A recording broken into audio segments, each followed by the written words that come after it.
Abraham Wyner is professor of statistics and data science. I never did well at that, by the way.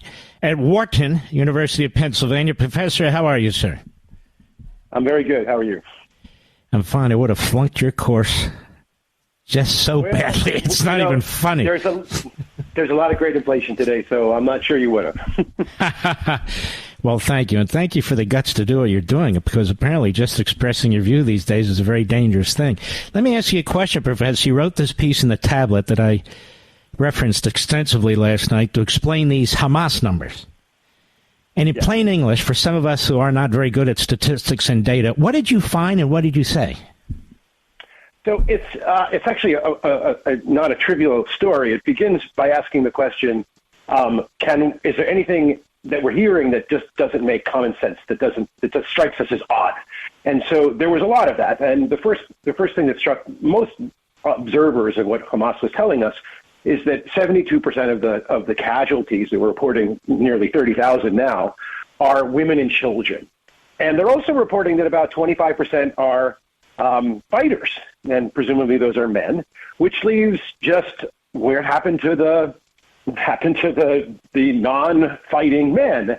And that was a big mystery. And the other, of course, issue is that Israel itself has been saying that it's been killing fighters at about twice the rate that Hamas is reporting. And so Hamas's numbers, which come from its own ministry, is really almost questionable from the very first observation. So that leads us to a statistical question: is if we look at the data that's being released, and we assume that it's not real because of the problems that I just mentioned, is there anything in the data that can help us identify and demonstrate that they're messing around with the numbers? And so what I did was I looked at that data.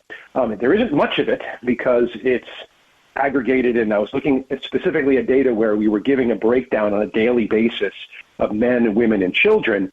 And I looked at a stretch of data from towards the end of October, mid to late October, to mid to late November.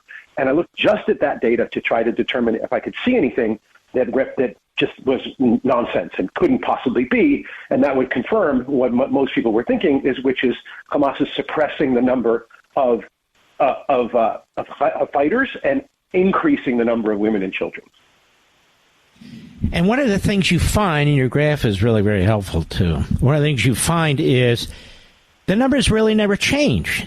Whether their apartment buildings hit, whether the tunnels are the focus, the enormous number that they record of women and children dying versus, I guess, terrorists and men dying. Explain that. So the first tip off to me, and in fact, I had actually seen this very what we call constant or low variance day to day in the numbers of casualties reported. I'd seen that earlier, and I saw that in the data I looked at. And it just didn't make sense to me because you should be seeing pretty large swings in the number of casualties on a given day, particularly if you throw in the fighters, because of the plans of operations and what's being targeted.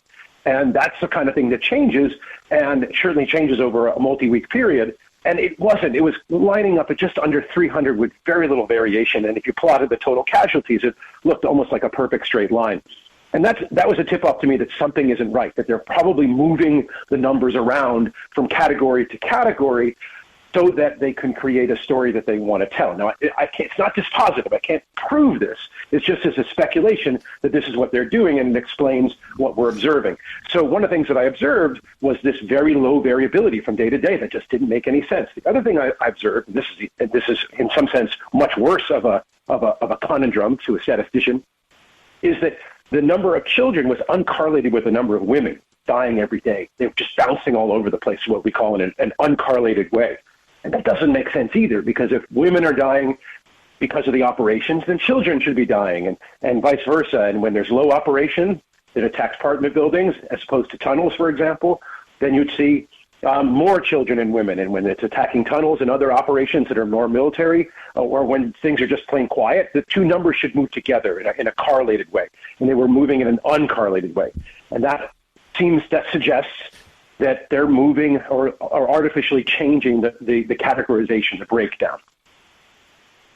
Let me ask you this. This may be a little bit out of your area. Are you familiar? Does the federal government have people do what you do, statisticians and data scientists and so forth? I imagine they have a lot of them, right? Well, I mean, I would imagine they do. This is, I have to say, most people who observe Hamas's data just immediately are suspicious of it because they have a very long history of making up stuff. And it goes way back to the Second Intifada, when there was a tradition of faking injuries, faking events for the camera in what is called Hollywood. And they've many times talked about massacres and hundreds of people dying that turned out to be false. There was a classic one in Jenin during the Second Intifada. In this most recent battle with Hamas, there was the hospital that was claimed to have been attacked by Israel with 500 casualties that turned out to be not true. So anyone observing the numbers should be suspicious right away. The question is, should you be able to look at the numbers and find evidence that they have been tampered with? And that's something that takes a desire to do it. It's not that hard if you look for it. And but the other issue is, at the end of the day, what are you going to do with it? Say something that everybody knows? Well, apparently there's an appetite for learning more about this. Well, and you also say in the article that these deaths are not all caused by the IDF. I mean, Hamas is killing its own people. They have rockets that launch in the wrong direction or blow up on the spot. We saw that with another hospital about three and a half months ago, correct? Yes. So we do not know how to distinguish between deaths that are caused by Hamas, deaths that are caused by their own inadvertent rocketry, deaths that are caused by their own gunfire at their own population. And we don't know even how to distinguish mortality, just normal mortality. And none of that's broken down. And we wouldn't expect it to, but the story that's coming out from Hamas tells and gives a picture that Israel is actually not fighting Hamas, but it's fighting the Palestinian population, which is a propaganda story. And the goal is to sort of see if you can see in the data evidence that is, in fact, a story and not reality. And it's being used all over the place. Everywhere. State of the Union address, newspaper articles, media outlets of other sorts. It's being used by Hamas itself, of course. College campuses, where I am, this is being used. I hope you have tenure. Bludgeon Jews. I do, thankfully. Probably wouldn't be doing this if I didn't. Bottom line is that they are used, and it's interesting because in the beginning, particularly, more conservative news outlets were being careful with the data. They're saying it comes from Hamas, it comes from their ministry. Everybody knows that we don't know how verifiable it is. But then over time, those qualifications were starting to disappear. And that's one of the reasons why I was motivated to write this, because that crucial caveat that these numbers come from the enemy was just being dropped everywhere. And I felt that was extremely upset and disappointed about that. I mean, even Lloyd Austin, who has talked about these numbers, the Pentagon had to officially backtrack the numbers, saying, "Oh, wait a minute, he doesn't necessarily believe them. These come from Hamas, and that is something that we should be careful with." But you hear these lines being described. Historically, Hamas numbers turned out to be accurate. And let me just tell you this: we have to go. Your article and it's fantastic. Your analysis is fantastic, and we're definitely going to want to have you back. Thank you, Professor, and God bless you, my friend.